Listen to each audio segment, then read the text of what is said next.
Hello, everyone. Welcome to another exciting episode of the Dumroo Podcast. I'm Sandeep, and I bring you some real, unfiltered stories about marketing, entrepreneurship, and business, straight from the people who are actually building it all.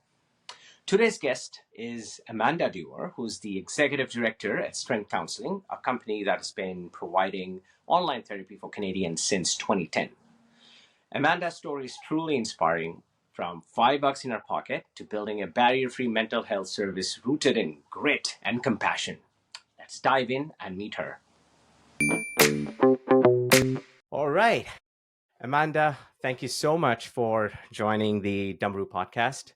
It means a lot for us, we went all the way, I think, a month of communicating on LinkedIn and then our intro call, and we finally made it to the show. So welcome to the Dumroo Podcast once again.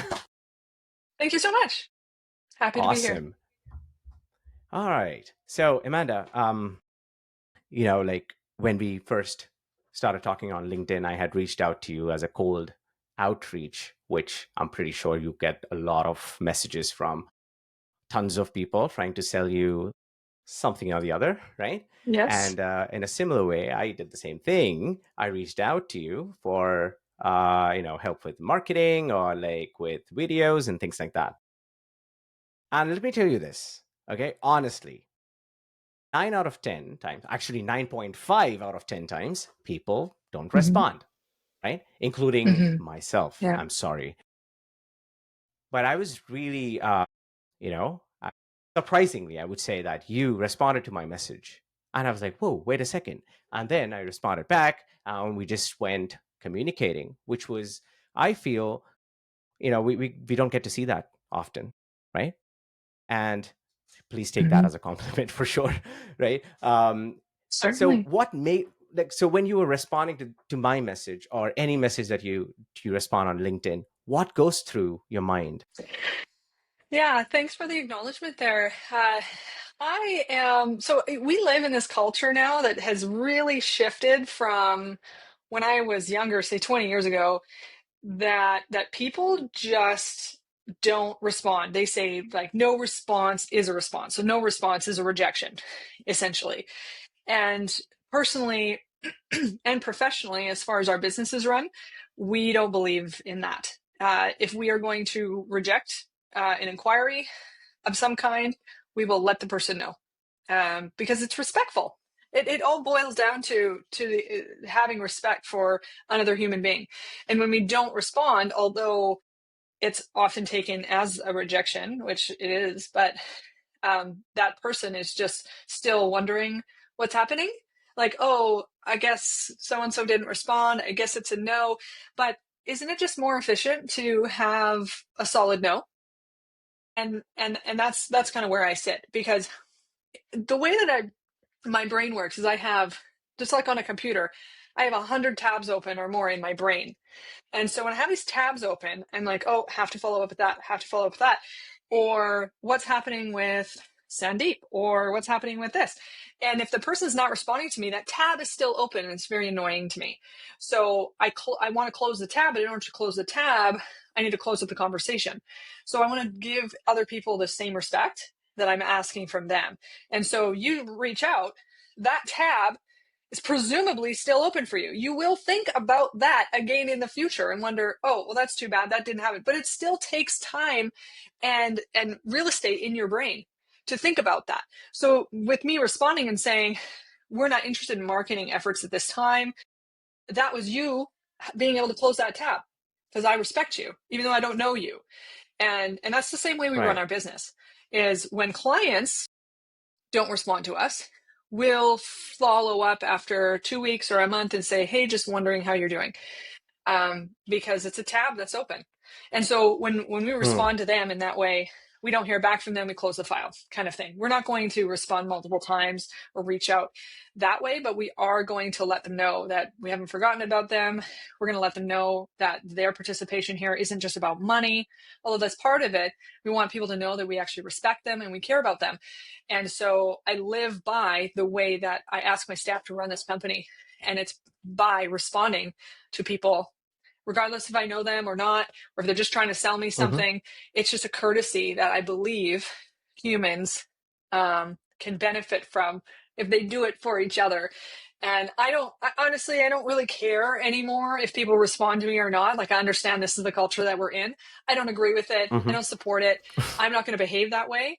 But, I feel that my integrity is intact when I don't ignore somebody.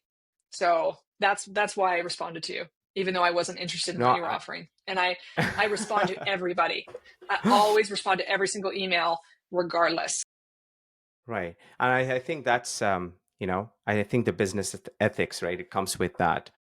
But guess what? People have been just adapting now because they can't find time to respond to any of those messages. What they're doing now is introducing AI, like the conversational AI piece into all of Mm-hmm. this. So as soon as they get a message, Mm-hmm. there's an automated message that goes out thinking, the person is probably thinking that, oh, well, they took out time to draft the whole message down. So I think you're right. I think humans, I know we are evolving from technological standpoint, but we are forgetting, the basics that that's what makes us humans and not robots, right? So Correct. that's a valid Yeah. point that you talked about. So now, interestingly, now business ethics, obviously nobody taught you like how you should respond when somebody reaches out to you and things like that. I'm pretty sure you developed this habit over course of time. Now let's go back in the course of time to where it all Sure. began, right? You bet. So, yeah, Amanda, what made you leave the minus 40 temperatures in Alberta, right? And beautiful, beautiful mountains out there in summers, of Right. course, to all the way to BC, to Victoria. Yeah. So we all have our life issues, and we all think we have it figured out at any given time, and then we don't have it figured out, and our life bottoms out under us. And that's essentially what happened. I was getting a divorce, and it was time for me to go because I knew myself well enough that if I stayed in that city, then I would venture to reunite with him. And it wasn't a healthy situation for either of us. I won't speak for him, but it was one of those situations where you didn't we didn't actually want to separate, but for various reasons it was really important for our ongoing health that we did separate, Mm-hmm. and I had to force myself to stay in that separation slash pending divorce and move away. And so that was one of the reasons, and the other reason is that I decided that it was important that I explore dating women, and that was Mm-hmm. part of the reason why it wasn't healthy for me to stay with him, because he wasn't female. And he and I had had discussions for years prior to that about that situation. Yeah, it was a tough time, when you love somebody and you want to be with them, you want to spend your life with them, but sexuality changes things, and sometimes people can't make it work, and that's okay. And so Right. that was 15 years ago, since I moved to Victoria, and that was the hardest move I've ever made in my life, and it was a long time before I was finally settled in and had a group of friends and had a job that I could rely on for consistent income. And I was running this counseling agency at the time too, and it was pretty new at the time, and so it wasn't Was it reliable. back in Alberta? So Was it back in uh, Alberta? I That I started it in Alberta 2010. Yeah. okay. And then I ran it in Alberta for a few years. It was very slow building it in the first few years. Like, we're talking, I had Mm-hmm. one client for the whole first year, and you can't pay your bills on one client, especially Right. at an hourly rate that is for brand new grads. Mm-hmm. Kind of running my own show, trying to advertise, but I had no money for advertising, so trying to figure out different ways. So it was impossible to pay my bills. I couldn't actually even pay for the space that I was renting. I needed help all over the place. I couldn't buy the food that I needed to nourish my body. I could buy some food, but it was very poor quality, very basic, like street food. Like, this is really pretty terrible. Yeah, it was Right. rough there for a few years, and then after 3 years, well, about 3 years, I ended up moving to Victoria, and I had 10 clients at the time, but it took me 3 years to actually get 10 clients. that's without advertising. That was a word of mouth. And then transitioned the practice Right. to a virtual practice at that 3-year mark and moved to Victoria. And so it was completely virtual after that. Yeah. I mean, it seems like, like every startup, right? They have challenges in terms of like where do they start, how do they bring proper structure and things like that. Well, Mm-hmm. seems like you had challenges in both front, like personal and professional when you were starting out as well, I guess, right? So yeah, that is challenging because a lot of people are lucky when they don't have personal problems, right? When they don't have any Mm-hmm. personal issues going on in their family or pressure, so mentally they are able to focus on their business, so they're able to handle their startup, their business. But when they have Mm-hmm. both, that is, I mean, I would say like, I don't have like stats here to show, but most people that I know have both, in most cases, A right? lot of people do. Yeah. Yeah. Cases such as like somebody who either got laid off and doesn't want to go back to job because had seen layoffs and, just want to start something Totally. new, but their Yeah. spouse or their better half, they would say, hey, who's going to pay the bills?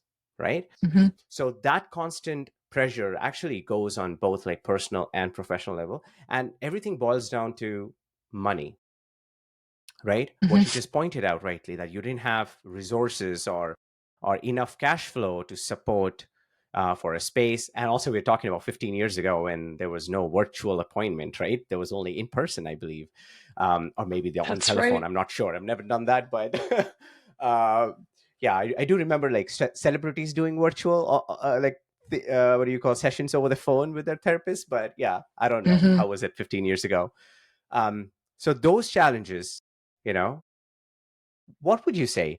They make you like really strong and cold, or did they make you warm and value time and value emotions? Well, being really honest, it was so difficult that, I was focused on my survival and I was having to ask people around me to support me because I couldn't pay for my life.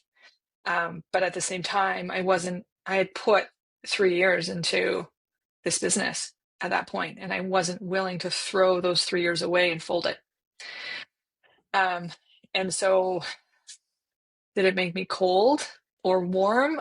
Honestly, it was a very difficult time. And I wouldn't say I was like running into each day like super optimistic. That didn't happen. I was very Mm-hmm. depressed. I struggled immensely. And of course, I was struggling with this massive life change, leaving somebody I didn't actually Mm-hmm. want to leave, that I loved very much.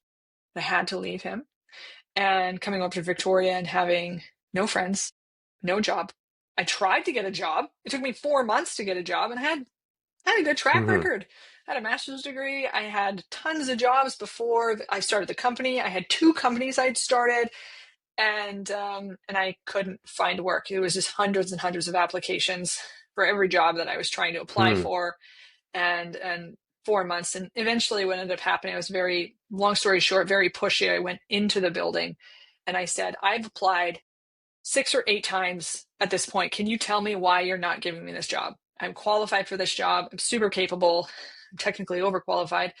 And they ended up telling me, they gave me a meeting with the manager on the spot, and they said, "You're overqualified for this job, and we don't want to see you come in and then quit in 3 months." And Hmm. I committed to 2 years in a job I was overqualified for, so they would hire me, and that's how I got the job after applying six Okay, six or eight great. times.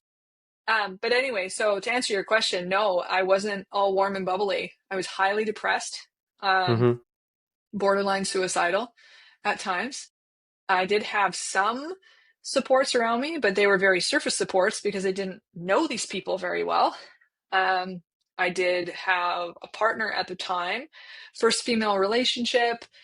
Uh, Unfortunately, it was not a stable relationship. I didn't know what I was getting into. I didn't know this person very well. I jumped in too quickly. I was relying on her support, which created this power dynamic over me that wasn't fair to me. And so it was a hard time, and I would say I was cold and distant and depressed for probably 2 years or more, while I was Right. still attempting to build this company. So I was working an overnight shift at a homeless shelter. That was my Mm-hmm. job, and I would build this company while I worked at this homeless shelter overnight. Like I would build, like administratively, I would work on building and figuring out planning and all of that. But obviously, living in Victoria was a lot more expensive than living in Lethbridge in Alberta. So the money I was making for my casual position, like they would call me when they needed me, so it wasn't even like secure shifts. The money I was making from there was going into my rent and was going into my food and going into my survival. So I wasn't not surviving anymore. I was surviving now, but I wasn't putting into savings. I didn't have money for marketing. So I had to figure out like what I was going to do to try and build this company. Mm-hmm. Meanwhile, seeing clients, these 10 or 8 clients at that time, that seeing them virtually, which was unheard of as far as I knew at the time. Everyone's Mm-hmm. like, are you even allowed to do that? Is that ethical? Like, I was like, I don't know. And like, I presume so, because there's nothing that says it's not ethical. And so let's just try it. And if the colleges determine that it's not ethical, then I'll have to shut my business Mm-hmm. down or go back to in person or whatever it is. So it was a survival thing. And it was it's like putting your money into the stock market. You don't know which way it's going to go. I had no idea if it was going to be successful or if I was going to have to shut it down. All I knew is I had to try. And so being Right. very depressed and like pushing forward, I did everything I could to keep it alive.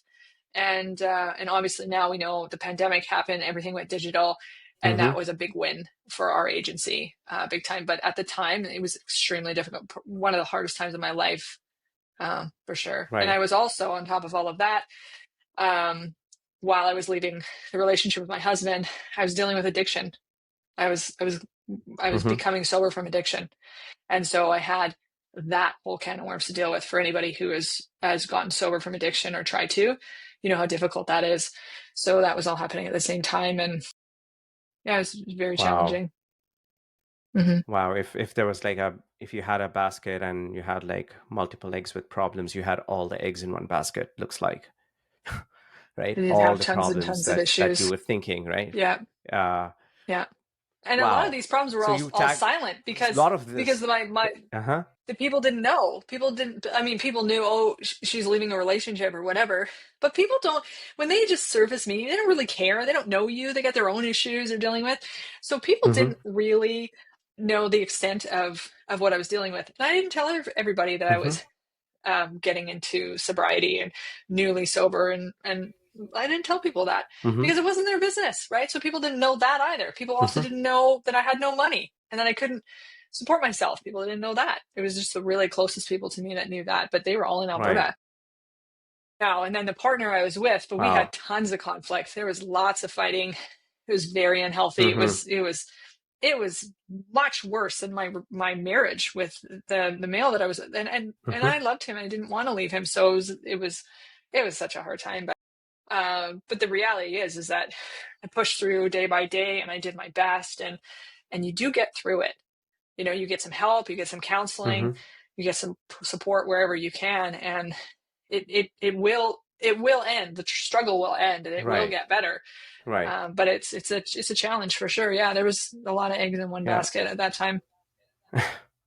Right. And what do you think, like, if you were to say, like, okay, there's this one instance that changed my life, or maybe two instances in most cases, right?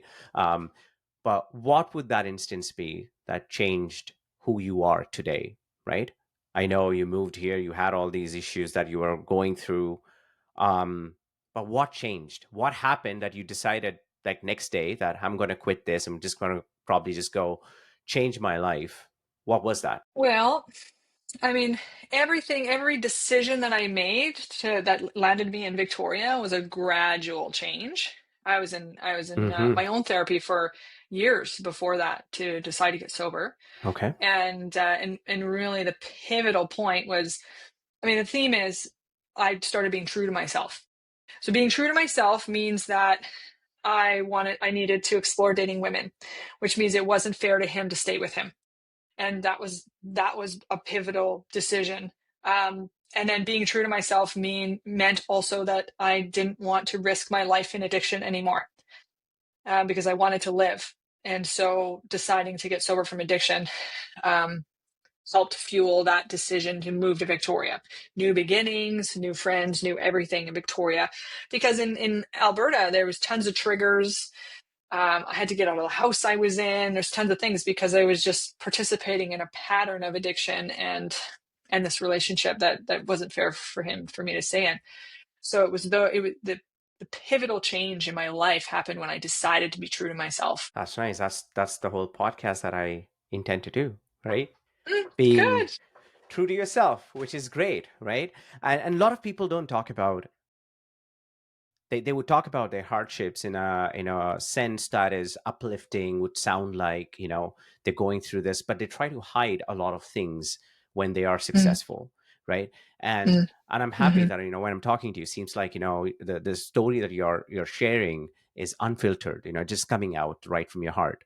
So I feel that that is really important, because what really motivates people, is not those words, but the actual events, because people might be in those actual events, or they might not be, or they might, probably come across something similar to that. But those exact events, they kind of change.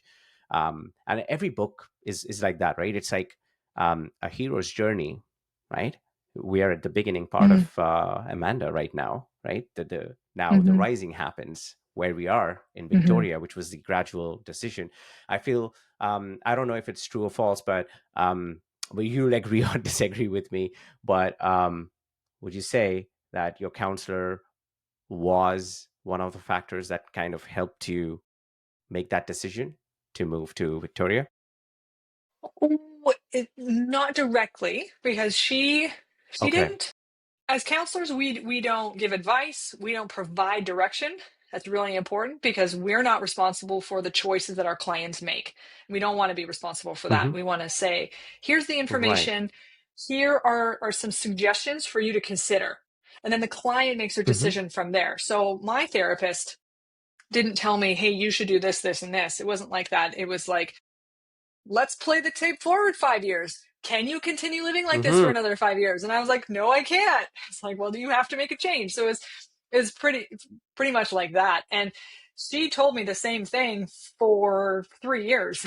Every 2 weeks for 3 years, she Hmm. said the same thing, on various topics. I had trauma and lots of things we were working through, but at the end of the day, I got tired of putting my life at risk in addiction. And then I was leaving my partner at the same time. And I was like, okay, we're just going to cold turkey everything, and we're going to move, Hmm. and we're going to start over. And if I can't hack it, then I'm going to find another therapist or whatever I need to do to Hmm. survive. So although I was borderline suicidal through part of this, I was determined to survive. Like there was Hmm. the life was worth living, even though I didn't know that it was. I felt it. It was like an inherent knowing that life was worth living. And so turned my life upside down to survive. But yeah, she didn't direct me on what I should or shouldn't do. She literally just supported me through all the decision making processes that I was engaging in, and she Hmm. would support me in the healthy choices. When I would choose in 2 weeks not to relapse, she would support me Hmm. in that. She would say, that's fantastic, great work, type of thing. And if I did relapse, she would say, okay, I mean, that's unfortunate because you're staying stuck in the cycle, but what can we do to support you not relapsing in the following 2 weeks, kind of thing. So Right. she was an excellent support, and she helped me save my life, because I do think that addiction possibly would have claimed my life at some point had I not stopped. Yeah. Oh, right. Yeah. Yeah. The reason why I asked is like, because there's always somebody, that kind of, moves that little thing in your life, and then you start thinking about positive things. And She that's helped why I me to asked you stay that on the question, right? path. Yeah. Yeah, There we because go. I Yeah. respected her enough to believe what she was saying, even though Hmm. I didn't, my addiction didn't want to believe her or whatever. But because I Right. respected her, I was willing to follow what she said. Wow. Great. And I think that's where would you say that name came from? Strength counseling, like No, going through that's all of that's this. a No? not sort of.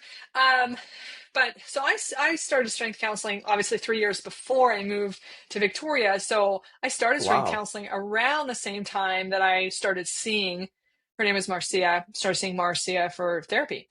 Wow. And so I had named it before I even started therapy. But Mm-hmm. my life was wrought with a lot of trauma and pain kind of throughout in different ways. And so I was in school. I had, um, I couldn't afford to pay for parking in the in the university parking lot. So I had to park in residential, like way, way away. Mm-hmm. And so I'm like, got my backpack on and I'm just like 21 or whatever. And I'm like walking my car and it take my 30 minutes to walk to my car. And I said, okay, I'm going to start this counseling company and I need a strong name. And that was Mm-hmm. it. It was like, I need a strong name. What's a strong name? Strength means strong. I'm going to call it strength. And it was that simple. Done. And it's stuck Right. ever since. I've been criticized for it. It's like, what is it? Like, that's stupid, strength counseling, but it actually flows really nicely now. And it's just like, it's normalized with everybody who knows our brand. Just like Apple. Think about it's just an apple, but like when you say Apple in the technology world, like people are like, know what Apple is? Not an apple that you eat. It's actually it's a whole company, right? It's a big deal. So Right. Right. any name can become normalized, and so I just let the naysayers kind of fall Yeah. away, and it's just stuck ever since. It flows nice. It's good. Yeah. I think my analogy would be strength counseling, right? Well, the one of you have to be strong to make decision, and I think all you have to do is bring all Yes, the strength together, make one that's decision right. to change your life, That's see right. a counselor to help you out. Yeah, So I think yeah. that's my way of thinking as well. So I think it Yeah, does and flow it's really like well, the name, right? strength and resilience. Like we all have Exactly. and resilience within Uh-huh. us, right? So it was like when I said I needed a strong name for a counseling company, it was like it's because we want to empower people to be strong, and overcome the things that are devastating to them, and that's what we do. Well, look at that. It's still going stronger every year. It's It been is. swallowing It with you is. all these years, right? So Yeah. yeah, it's a great name then. It's working out for you. Hmm. Now, yeah, I'm just gonna switch, the topics here for a little bit, right? So you've learned a lot from your personal experiences, right? And then professionally as well, you tied them down together, which is great. Now, you had one client, right, for one whole year, and then you That's scaled it right. up to like having, 8 to 10 clients, right? Now, what Now, I know that marketing has changed quite a lot in the last decade for sure. And like you pointed Hmm. out, COVID, I would say it was like the most negative thing that happened to most people on this planet Earth, but it Hmm. also made its positive impact in a lot of people's life. It changed everybody's life, like the virtual events or the virtual Yes. meetings, the technology, everything just rapidly Hmm. changed in a year's time. And I think a lot of companies, like you mentioned, right, you went to virtual consultations, which was a big thing because people didn't want to go out and meet somebody in person. A lot of people have Hmm. that sort of either they're shy or they just don't want to, Hmm. you know oh, you know what, my counselor's office is right opposite, like one of my best friend's office, so if I go there she Yeah. would know that I'm going to meet. So Right. all those Yeah. things, right? So now that is not happening. So you're meeting a counselor virtually, you can still talk Hmm. what are you feeling about, right? Now, marketing, let's talk about that.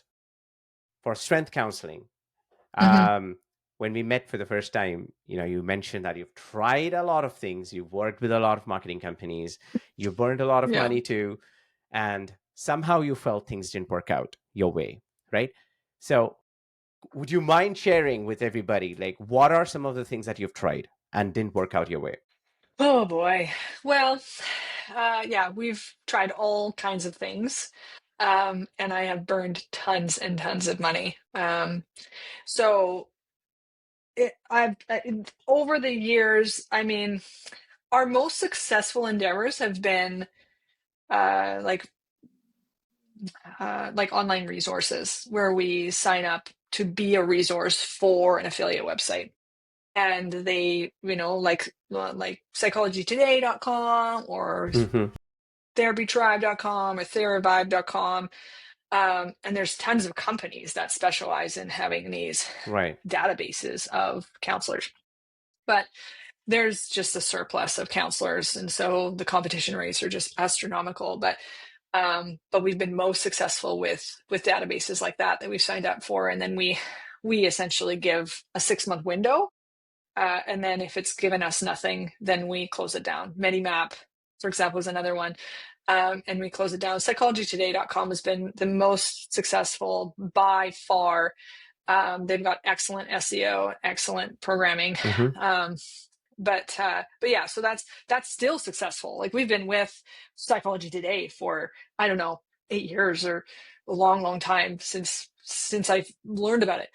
I was doing local directories too, but if you can imagine having to upkeep thousands of directories is just it's a full-time job for somebody else that I couldn't pay because I didn't have the money to do that. So I had to really scale back like what I was able to do.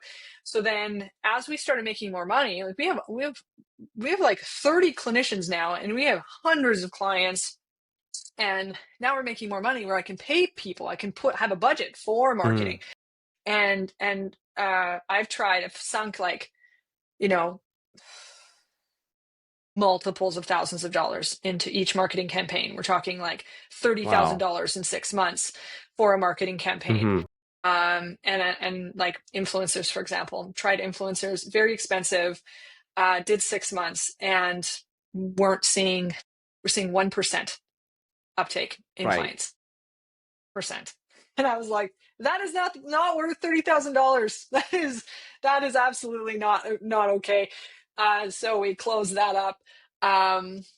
We just spent a ton of money on SEO, and we're yet to see the success of SEO. We haven't. I don't know if that's going to be successful or not. We're still in our first year of that, and I don't know. Google changes their standards sometimes, and then it's very difficult to, just like Facebook changes their standards, and then you have to like follow the algorithms, and you have to like be this expert in marketing on Facebook to be able to market on Facebook successfully. And there's all these funnels and things. So that was another one. I spent so much money on Facebook ads and advertising on Facebook, and that was very unsuccessful. That was this black hole. And then of course people were like, oh, you just don't know what you're doing. Buy my course or hire me to do it for you or whatever. And I'm like, I've already spent so much money. Like I don't have more money to spend. I have this budget, and I've blown the budget. In 4 months, I've blown the budget on Facebook. I'm done with Facebook. So we probably get 3% of our intakes from Facebook in all the time that we've been trying to deal with Facebook ads and all of that. Not worth it for like return on investment. Absolutely not worth it. The most powerful, of course, is the resource databases, but then there's also word of mouth is the most powerful. So what I've been focusing on is really making sure that our service is better quality than other places like BetterHelp, for example. And we're really small compared to these other big box kind of like online counseling agencies, but they've had millions or billions of dollars they've been able to invest into making their companies huge. We've never had investors. We don't have any funding. We've literally started this from nothing, and we built it ourselves. And this is a home run company. My wife and I run this company together, and we have managers and team leads, and and so we have people who are helping us with it, but we don't have an influx of here's $1 million to blow up your advertising campaign so we can make your company bigger. It doesn't work like that. We have not, in my opinion, we have not gotten a big break. A lot of people, they get this big break and they're like, wow, and then overnight they're like $1 billion company, and it's like, well, where's our big break? That hasn't happened to us yet. And how would you describe your big break? Our big break would be if like TELUS Health partnered with us, or we got a grant for $1 million to offer counseling for a year or whatever. Things like that would be a big break. Right now, our growth margins are like this big, like year over year over year. Now we are growing, like from one client my whole first year to 30 clinicians in my 15th year. That's incredible. Like totally incredible, right? So and then of Right. course the margins get bigger and we grow more because we have more clients, we have more brand awareness. And so year over year, I would say 20 years from now will probably be massive. But I don't know. Right. We have to keep up with AI. AI will wipe us if we don't keep up with it. So that's That another is barrier. that So is the true. original barrier of not being people not being comfortable with online, that was the original barrier. So up until COVID, we were just trying to sell like online. Overnight, COVID made it clear that online was okay, and we didn't have to sell it anymore. We were like total, and then we that was our biggest win. That was I wouldn't say a big break, but that was a small break for us because things changed and we didn't have to push online anymore. It was just easy at that point. So I'm still, looking forward to a big break, but whether we get it or not doesn't actually matter because we're Yeah, doing this well, on our own, yeah, you know? it's like yeah. So I would always tell my clients, right, your brand is like treat it as a celebrity, right? Mm-hmm. Now, if you are a celeb, right, and you can't be sitting, if you're an actor, let's say, right, or just take that as an example, you can't be sitting and asking your manager, hey, can I get a role? Can I get a role? Can I get a role? Right? Mm-hmm. You have to get out there. You have to get out into the public so the casting managers or casting directors can see you, right? So how Mm-hmm. is that possible? Either you show up for auditions, or now in the current scenario, what do? You become an influencer, right? You share Mm-hmm. things, you share your story, you Mm-hmm. share a lot of those things. So branding element is one of the biggest factors that comes in, because what happens is when you pay to Meta or Google or any of these platforms, all they can do is bring traffic to a landing page or to your website Mm-hmm. or to your Instagram page, but the whoever has to make that decision, right, it's not Meta or Google. And these Mm-hmm. individuals, they take there's an average that's been given by Google. They say that on an average it takes 7 interactions before they actually make that purchase. Mm-hmm. So basically, even if you have to buy anything, probably take an example, you probably have 7 interactions. Look at this. You're on this podcast meeting me. I'm pretty sure you had like 7 interactions, right? So it's like a process that you buy anything, you're constantly reminded about it for 7 times minimum, right? Mm-hmm. So so a lot of people, all these agencies that they sell that, hey, we'll get your lead flow, we'll get you funnel, they don't acknowledge the fact that we can get you leads, we can bring the horse to the to the water, but at the end of the day, it's up to the horse to drink the water or not, right? Mm-hmm. So that's the difference. That's where everything changes. There are a few factors that come into play, such as your brand awareness. That is a major factor that kind of drives that thing. Why? Because somebody who has seen your website and now is seeing your content on social media, that means you're targeting them back, right? So they're seeing your content on social media, and your content on social media is not, you know, Mm-hmm. the regular "have a great weekend, wonderful life," a quote from a famous, movie Right. or a person. None of those. It's about talking what the firm stands for, what the Mm-hmm. brand actually focuses on, right? If it is about uplifting people, which I'm going to talk about in just less than a minute, because I wanted to touch base on that as well.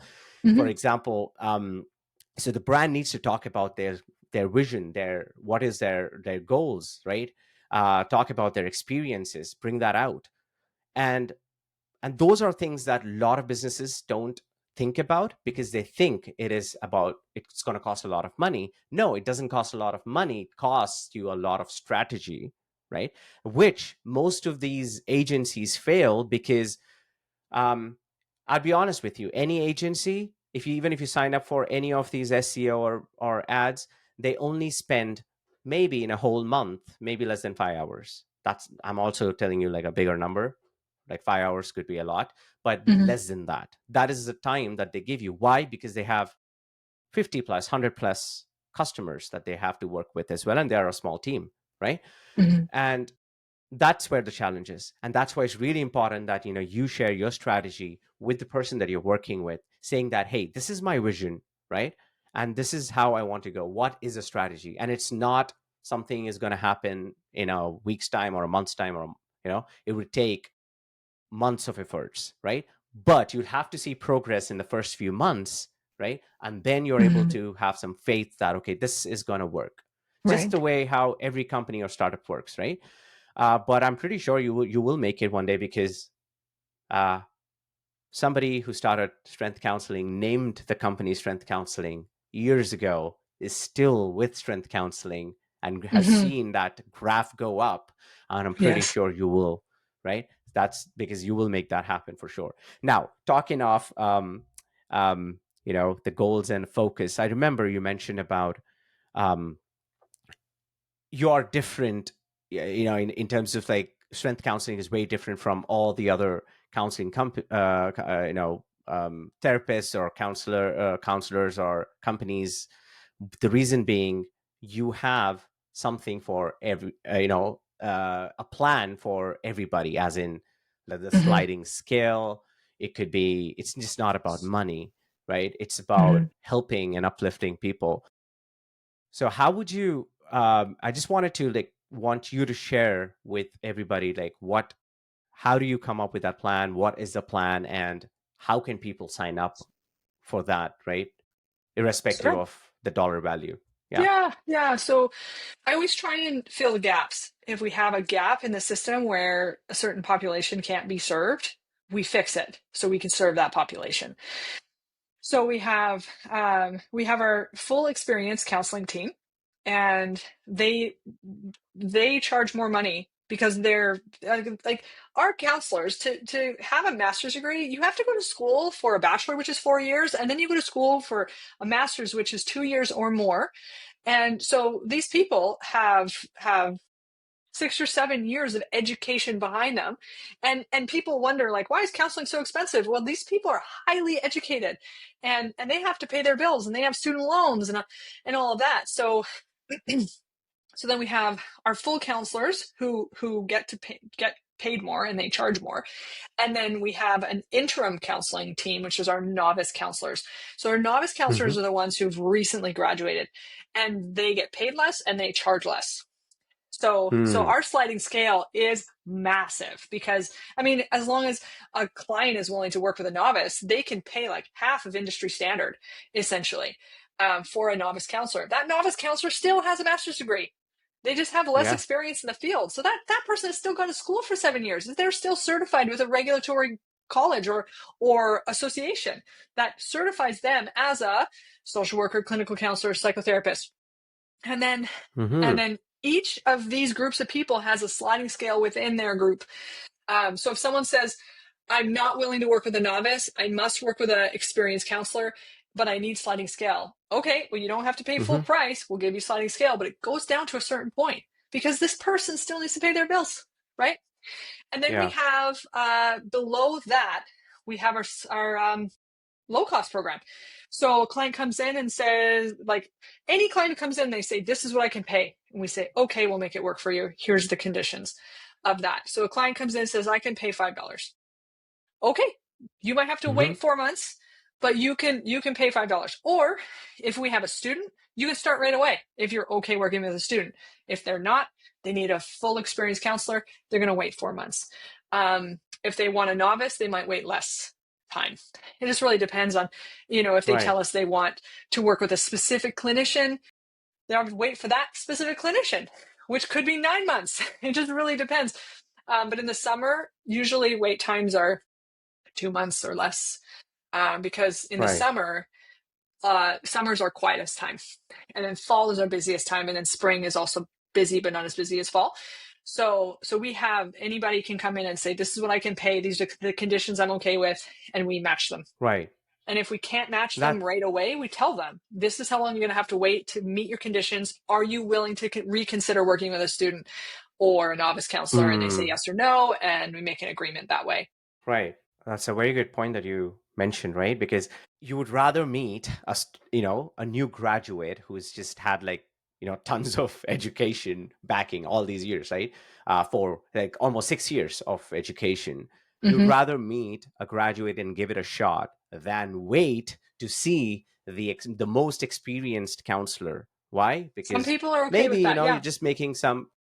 Really? Wow. Okay. Yeah. A lot Yeah. of people are okay with seeing novice counselors because we have a robust supervision Okay. program Yeah, too, that's okay. I right? thought Like if I thought the other way around. Okay. no, if the novice counselor doesn't know what to do, they just ask someone who knows what to do, and that Perfect. person gives them direction, says this Exactly. is what you do. So it doesn't actually matter. It just means they might need more supervision than the full experienced Right. counselors. But and then a lot of people are okay working with students in the low cost program too, and Wow. that helps the student get training in their practicum. Our novice counselors already finished their practicum, so they already have 8 months of experience in the field. They just don't have 5 years That's like the full counselors. So the point is that we have a plan for everyone. We also offer a subscription plan where you can get a discounted sessions if you're on a subscription. So there's that too. That's the wow. most popular option actually, because then somebody can see a full counselor for a discounted Mm-hmm. rate. And then there's some terms that apply to the subscription, but we have lots of options. Wow. That's good to know that. I mean, I wish they make this change in the medical field too. When somebody goes to the hospital on an emergency, they have, instead of waiting for 5 hours, maybe they see a student right away, and a student can say how Right. worth the emergency is. I hope they make that change too. But yeah, and I think everybody needs option, because once you see a counselor, they say that once you have that, alignment, they say Mhm. that person is your counselor for life in most cases, because you want to see that person till they retire, I guess, right? Yeah, But it's now, hard. yeah, we It's really almost hard for the time. clients Yeah, to go ahead. switch away Yeah, from their counselors, and so that poses an issue when a clinician quits our agency. And so we offer transfers, and a lot of clients take those transfers, and some clients don't. They take a break, or right. they go with the Huh. clinician if that's organized properly within the agency. But yeah, there's just lots of options. We try and make it really easy for clients to work with us, for sure. And clients can contact us in all manner of ways. They can go to the website contact page, Mm-hmm. at www.strengthcounselling.ca. They can text us at our 1-800 number, 866-295-0551. Right. They can email our info line, info@strengthcounselling.ca. And they can text us, so text or call. But yeah, lots of ways to reach us. And then the intake process takes about 10 minutes from the time it's sent to them, for them Perfect. to complete it, 10 minutes. And then from there, unless we have questions about assigning a clinician, we can assign within 24 hours Mm-hmm. outside of weekends, holidays. Perfect. Great. All right.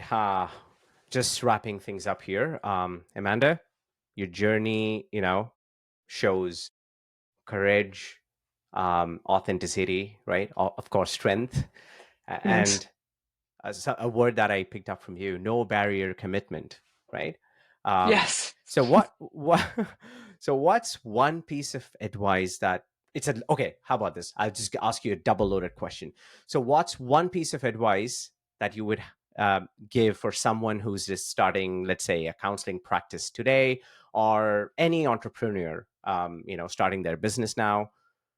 And what is one practice that they need to probably do to keep their, goals going and keep their mind functioning the way they want it to? Double loaded question. Yeah. So we're talking about self-care here, and we're also talking about business success when you're starting up a practice. Yes. Um, Uh-huh. so there are different types of jobs that we can do as clinicians. You don't have to have a practice of being a counselor. You can have a practice of being a mediator. You can do specialization in mediation. So the key is do your research, find out where there's gaps in the market, as Mm-hmm. best as possible, right? What we know right now is places like Yorkville, City U, and every other single university everywhere that has a counseling program are punching out counselors like an assembly line. And it's very successful. Those universities are super successful. What's happening though is there's so many of them, and I've seen this firsthand, is that there's not enough places that they can do practicums in even. And then a lot of these people are starting their own private practices, and the market is saturated. So your best line of defense from a saturated market is being niche. So being specialized in a certain thing where there's not a lot of people specialized. For general specialization, you're going to see thousands and hundreds of thousands of counselors in Canada anyway, and thousands and thousands of group practices that have hundreds or dozens or hundreds of clinicians within that group practice. So be niche if you can. Stand out in the crowd somehow, like I said, maybe specializing in mediation or something like. And of course, if you're a social worker, you might have different opportunities than if you're a clinical counselor, if you're a psychotherapist. So be educated on what is available to you job-wise out there. Learn from people. So it's not a bad idea to, if you're wanting to start your own thing and you work for another agency, learning from the agency of how to do the things that you want to do. I think, I hope it's clear so far. I believe in integrity and being honest. And so I think it's really important that you tell people, this is my plan, my 5-year plan. Can I learn from you? And a lot of agencies will say, yeah, no problem. And so you work for an agency while you build your own thing. Some agencies have clauses around like you can't compete with them, can't take their clients. That's super common. So stand out, be niche, be specialized, and then you're going to stand out above the rest. And then self-care. I mean, the key is that if you've done your research and there's a hole in the market and you're working to fill that, it's just a matter of time before you fill it, right? If you are not being niche, it's going to be harder to get your footing. But when I started out, I had no idea how successful I was going to be. I was still contending with thousands and thousands of therapists. But my niche was digital. And so when we hit COVID, we already knew what we were doing, and we just did very well that following year from COVID. That was our niche. So that's how, we had our small break there. Self-care, I think that accessing the best supports that you can for yourself, whether it's personal supports, professional supports, counseling supports like mental health, physical supports, having a routine where you're doing the things that we know the body needs, eating well, sleeping well, exercising regularly in a healthy way, not engaging in addiction, engaging in healthy relationships that don't have a lot of conflict. I mean, I think conflict can be really normal in relationships, but there's levels of conflict in relationships, and some are really unhealthy. So not engaging in those kinds of relationships, getting yourself some mental health support like counseling or what may have you, and having or connecting with the intention of success, motivating yourself even when you feel really low, keeping your eye on the prize, essentially, and recognizing that this day I will get through this day. It's not so much I'm going to get to next year. I'm going to get through this day. It's kind of like the 12 steps, one step at a time. I'm going to get through this moment in time and not relapse. I'm going to get through this moment, and I'm not going to fold my business, right? But doing all these things to support health, the healthier you are, the more capable you're going to be to overcome these hurdles that you're experiencing, recognizing these hurdles will end. You will get through them. Just don't quit. Don't give up, and what you might find is through your process, you might find you go in a different direction, right? We actually specialized in addiction in the beginning, and we don't do that anymore. We work with addiction, but we changed our direction because the market, it wasn't working because we were digital, and digital working with addiction was not really effective. So like working with like really chronic illness, chronic addiction, it didn't work. And so we changed our direction, and you change your direction when you need to, and then you push through and you don't quit and you don't fold your business if you can help it. Also, last thing here, it's really important. Don't get yourself into too much debt, because if you're banking on this big break, and you're like, oh, I'm just going to throw this $100,000 of debt into building my company, and you don't get your big break, you're in trouble, and you might be forced to fold it because now you're in bankruptcy. So this is why it's taken me 15 years to build a company as big as it is now, because I never had any debt in this company.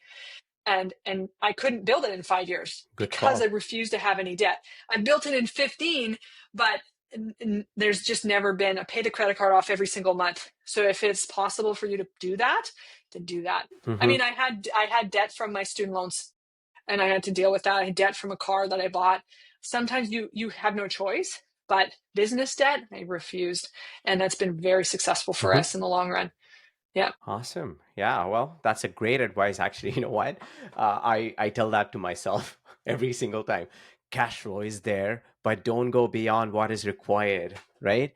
Right. Your tax consultant tells you, yeah, you could just buy this in your business. You could buy this in, just take a small loan, business loan. I'm like, no, I just keep telling that constantly to myself. No, once you're in debt, well, you'll always, pay. You work towards paying off the debt rather you're than paying growing, your interest. right? You're paying So like tons of money in interest. Exactly. It's way better to just manage your cash flow and live within your means and operate within your means, and not have to pay thousands and thousands and thousands in interest. It's like you just save that thousands in interest, and you're going to be applying it to your company. Your growth is slower, and it's okay that it's slower, right? But people make their own choices, right? But that's a choice we've had to make. Before we wrap. Yeah, and I have one question before I wrap our conversation here. I could just go on, but right, I want to be respectful of your time too. Sure, no problem. What do you think about the AI counselors? You know that, I'm not sure if you're aware, but there are AI counselors already in market, and a lot of people use that. And obviously, it's not legal in like, I would say, most countries. But what do you think about that? Yeah, I think it's really dangerous. I mean, of course, I'm going to say that because I run a counseling company that has 30 counselors, human counselors. But I do think it's really dangerous because AI doesn't get it right all the time. I think that AI is incredible. I think it comes with tons of benefits. But the machine of AI doesn't. And all right, so that's where things got cut off. Amanda had just an amazing and powerful point that AI is a great tool. It can be dangerous when it comes to like replacing the real human connections in counseling. And of course, right after that, the tech glitched and we lost our audio and video. Well, thankfully, it happened right at the end and not earlier in the conversation. And if you like this episode and want to hear more from Amanda, let me know. I'd be really happy to bring her back for a part 2 of our podcast, right? But if you do need any online counseling help, please do reach out to Strength Counselling.